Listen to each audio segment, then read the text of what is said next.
Desde os primórdios da humanidade, contemplamos as estrelas. Ansiamos por compreender as forças que moldam nossas vidas. O desconhecido sempre exerceu um fascínio, um mistério tentador que nos atrai. Nas sombras, onde o conhecimento se desvanece e o medo se instala, encontramos a antiga prática da bruxaria. Ela sussurra promessas de poder, de controle sobre os elementos, de enxergar além do véu da realidade. Através de culturas e continentes, o conceito de bruxaria se manifestou em inúmeras formas.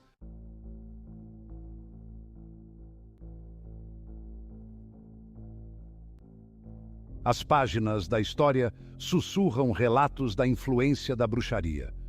Dos antigos egípcios, que consultavam oráculos e praticavam adivinhação, aos celtas druidas, com sua profunda conexão com a magia da natureza, exemplos abundam através dos tempos.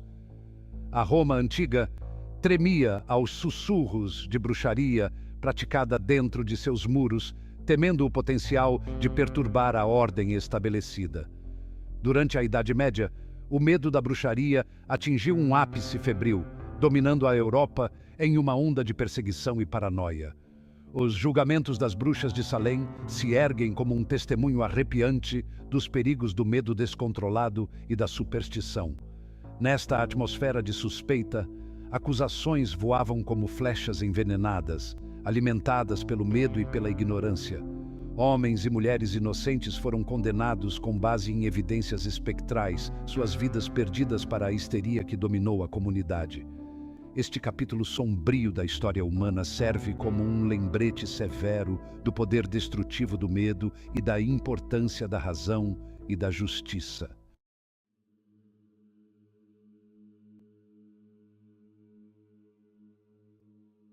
Nas escrituras sagradas de diversas religiões, encontramos referências à bruxaria e feitiçaria. Esses textos antigos nos oferecem lampejos de como diferentes crenças lidaram com o conceito de magia, seus praticantes e suas implicações para o relacionamento da humanidade com o divino. A Bíblia, em particular, nos fornece um rico e complexo mosaico de histórias, leis e ensinamentos que iluminam a compreensão dos antigos israelitas sobre a bruxaria. Desde o início, as Escrituras estabelecem uma clara distinção entre o poder de Deus e o fascínio pelo conhecimento proibido. A história da expulsão de Adão e Eva do Jardim do Éden serve como um conto de advertência. Ela destaca os perigos de buscar o conhecimento que Deus considerou proibido.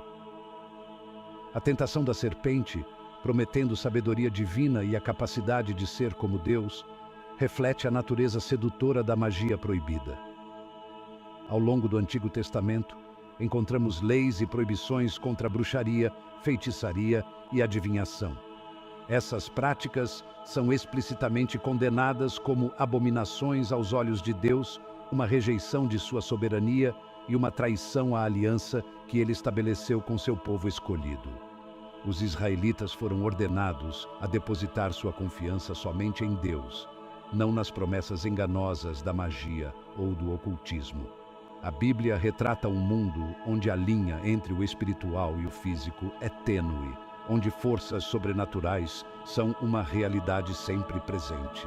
Ela reconhece a existência da magia e da feitiçaria, mas adverte contra o envolvimento com essas artes proibidas.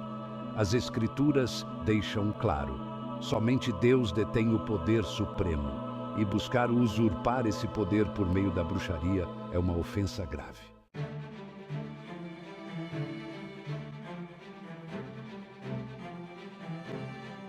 Com a chegada a Canaã, os israelitas depararam-se com uma terra repleta de práticas religiosas diversas, entre elas a feitiçaria e a adivinhação. A Bíblia narra episódios em que os israelitas se esforçavam para permanecer fiéis à aliança com Deus, enquanto sucumbiam às tentações das práticas culturais vizinhas. Essa tensão fica evidente nas frequentes injunções bíblicas contra a adoção dos rituais dos povos ao redor.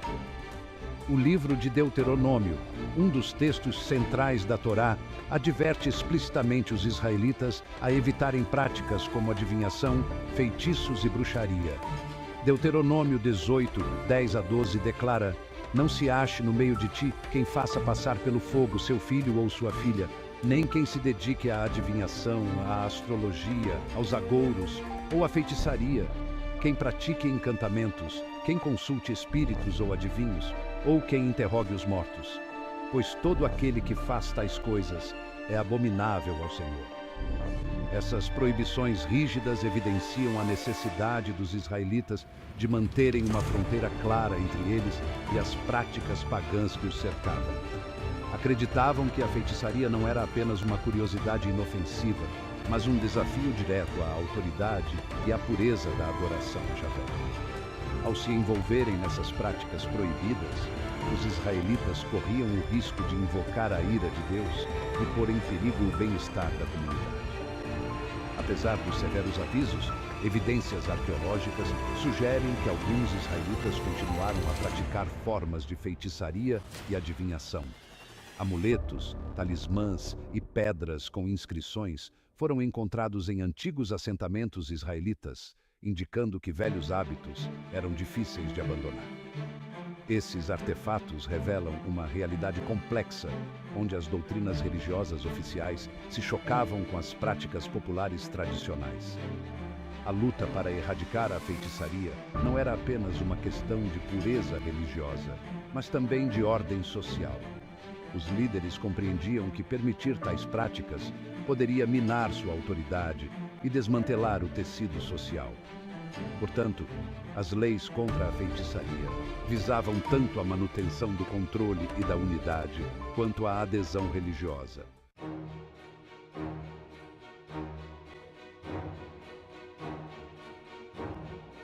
Após a divisão da monarquia unida de Israel, sob os reis Saul, Davi e Salomão, em Israel do Norte e Judá do Sul, a questão da feitiçaria persistiu. Cada reino enfrentou seus próprios desafios ao lidar com essas práticas, muitas vezes refletindo o estado moral e espiritual de seus líderes. O rei Saul, o primeiro rei de Israel, ficou conhecido por buscar os serviços de uma bruxa em seus últimos dias. Desesperado por orientação enquanto seu reino desmoronava, Saul visitou a bruxa de Endor para invocar o espírito do profeta Samuel. Este ato de desespero, registrado em 1 Samuel 28, violou diretamente os mandamentos de Deus e marcou um ponto de virada na trágica queda de Saul. A confiança de Saul em práticas proibidas demonstrava sua perda de fé e prenunciava sua morte. Os reis de Israel e Judá variaram muito em sua adesão às leis de Deus. Alguns, como o rei Ezequias de Judá, fizeram esforços significativos para erradicar a feitiçaria e a adoração pagã. As reformas religiosas de Ezequias incluíram a destruição de lugares altos, o corte de postes de Azerá e a quebra de pedras sagradas. Suas ações foram vistas como um retorno à pureza de adoração que Yahvé exigia. Em contraste, outros reis toleraram ou até encorajaram a feitiçaria.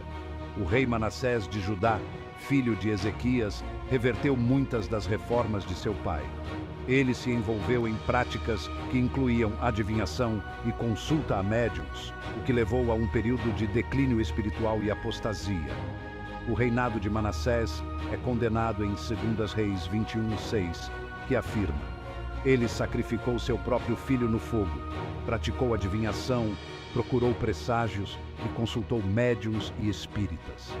Ele fez muito mal aos olhos do Senhor, despertando sua ira. As atitudes flutuantes em relação à feitiçaria entre os líderes de Israel e Judá refletem a luta mais ampla dentro de suas sociedades.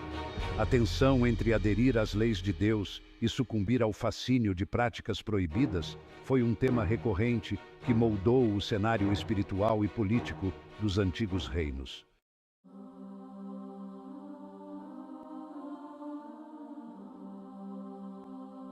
Os profetas do Antigo Testamento desempenharam um papel crucial ao denunciar a feitiçaria e convocar os israelitas de volta à fidelidade.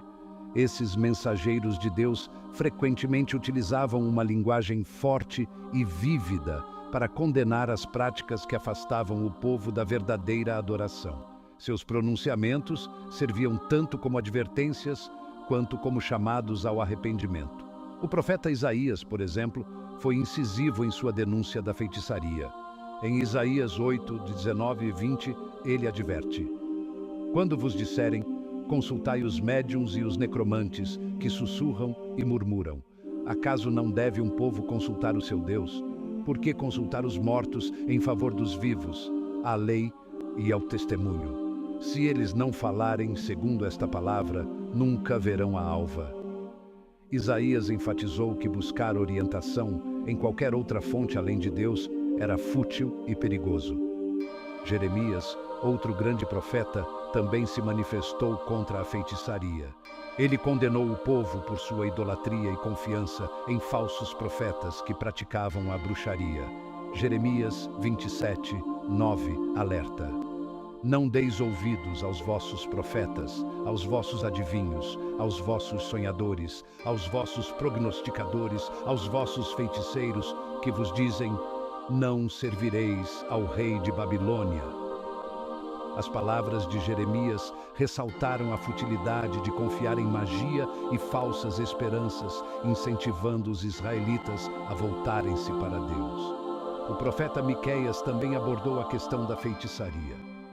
Em Miqueias 5:12, Deus declara por meio dele: destruirei as tuas feitiçarias, e não haverá mais adivinhos entre ti.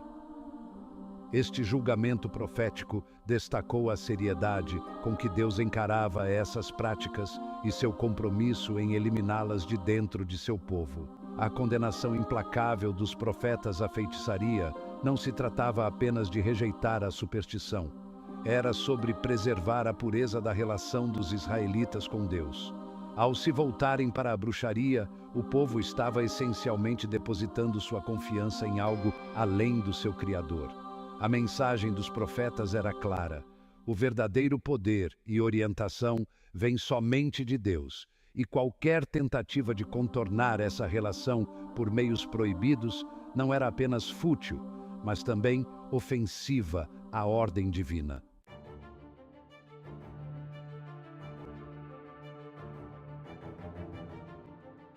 O Antigo Testamento é inabalável em sua descrição das consequências do pecado. Deus, em seu amor e justiça, estabeleceu limites claros e consequências para aqueles que escolhessem desobedecer seus mandamentos. A feitiçaria, como uma violação direta da aliança, carregava consigo penalidades severas. Deuteronômio 18, 10, 12 declara: não se ache no meio de ti quem faça passar pelo fogo seu filho ou sua filha, nem quem se dê à adivinhação, à astrologia, aos agouros, à feitiçaria, a encantamentos, nem quem consulte um adivinho, nem um médium, nem quem interrogue os mortos, pois todo aquele que faz tal coisa é abominável ao Senhor. Essa passagem não apenas condena várias práticas ocultas, mas também destaca a gravidade do julgamento de Deus contra aqueles que se envolviam nelas. Embora as punições específicas para a feitiçaria variassem de acordo com a ofensa e o contexto, a pena de morte era frequentemente prescrita. Isso pode parecer duro para os leitores modernos, mas reflete a seriedade com que os antigos israelitas encaravam os assuntos espirituais. A feitiçaria não era vista como um passatempo inofensivo, mas como uma ofensa grave contra Deus e uma ameaça ao bem-estar da comunidade. É importante observar que essas punições não pretendiam ser arbitrárias ou cruéis. Elas pretendiam servir como um impedimento, protegendo a comunidade da contaminação espiritual da feitiçaria e mantendo a santidade da aliança entre Deus e seu povo. A severidade dessas punições serve como um lembrete gritante do alto custo do pecado. Deus, em sua santidade, não pode tolerar o que contamina ou destrói. Seu desejo é sempre de restauração e reconciliação, mas ele também reconhece a necessidade de justiça e a proteção dos inocentes.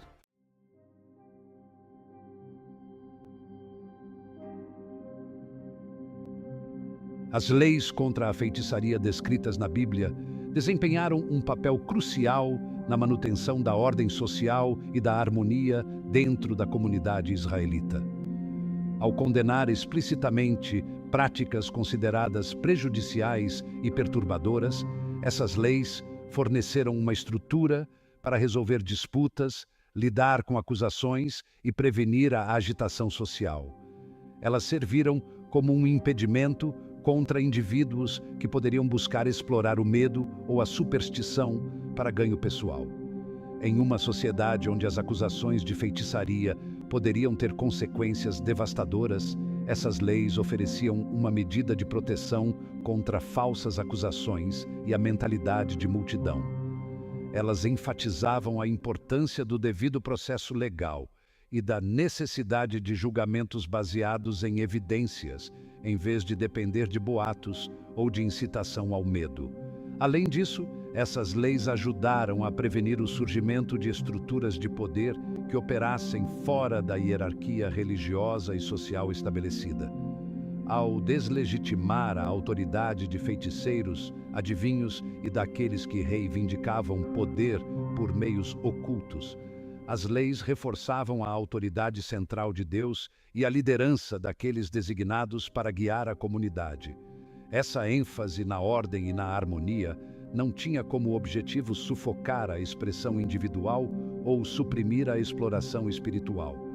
Em vez disso, a intenção era criar um ambiente seguro e estável, onde as pessoas pudessem viver juntas em paz, guiadas por valores compartilhados e uma compreensão comum do certo e do errado. O objetivo não era criar uma sociedade governada pelo medo, mas cultivar uma comunidade onde a confiança, o respeito e a obediência à lei de Deus formassem a base de suas interações sociais. O livro de Êxodo narra um confronto dramático entre Moisés, o libertador escolhido por Deus, e os feiticeiros da corte do faraó. Este encontro revela não apenas a realidade do poder espiritual, mas também a supremacia do poder de Deus sobre todas as outras forças. O faraó, governante do Egito, mantinha os israelitas em cativeiro, recusando-se a libertar o povo de Deus. Deus enviou Moisés ao faraó com uma série de pragas, cada uma demonstração do poder de Deus sobre os deuses egípcios e a ordem natural. Os feiticeiros do faraó, homens habilidosos em magia e ocultismo, inicialmente pareciam replicar algumas das pragas. Quando Moisés jogou seu cajado no chão e ele se transformou em uma serpente, os feiticeiros imitaram o feito. Eles também jogaram seus cajados e serpentes apareceram. No entanto, essa aparente demonstração de poder era uma ilusão, uma pálida imitação do verdadeiro poder de Deus. Conforme as pragas se intensificavam, os feiticeiros chegaram ao seu limite. Eles não conseguiram replicar a praga das úlceras, reconhecendo: este é o dedo de Deus. Êxodo 8:19. Esse encontro destaca uma distinção crucial entre o poder de Deus e as ilusões da magia. Enquanto os feiticeiros podem parecer comandar forças sobrenaturais, seu poder é limitado e enganoso. O poder de Deus, em contraste, é absoluto, incomparável e governa toda a criação. Os feiticeiros egípcios, apesar de sua habilidade, foram finalmente forçados a reconhecer a superioridade do Deus de Israel. A história deles serve como um lembrete de que todas as tentativas de rivalizar com o poder de Deus são inúteis. O verdadeiro poder reside somente nele.